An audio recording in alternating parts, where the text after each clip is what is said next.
Yes, 안녕하세요 manaso panggawoyo. Nanon yung mariragoheyo. So for today's video mga kachingli, ay pag-usapan naman natin ang job matching account na lumalabas dun sa APS account natin. Dun sa pinakawala mga katropa, no? Yung basihan natin sa ating APS account na may tumitingin na sa ating mga employer.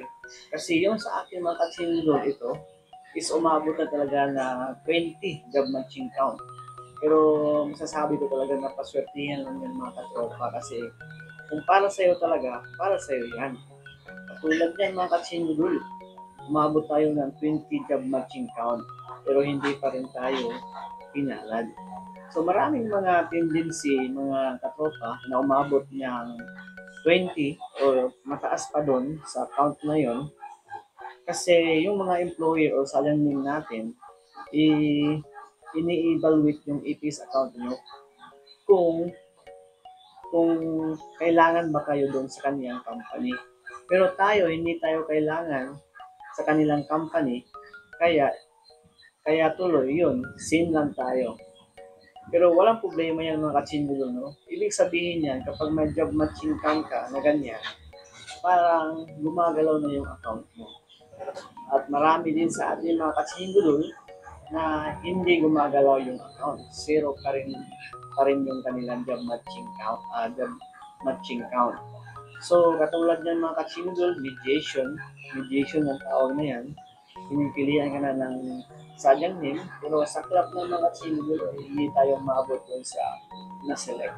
So, siguro, marami pang mga pagkakataon na darating sa ating buhay, kayanin lang natin ito mga katsingol. Kasi alam niyo mga katsingol, 2 years validity lang yung ating APS account. 2 years validity lang yung ating examination na ginawa doon sa BMW. Mahirap na yun ang registration mga kaibigan kasi maliit lang yung quota na hinahanap ngayon.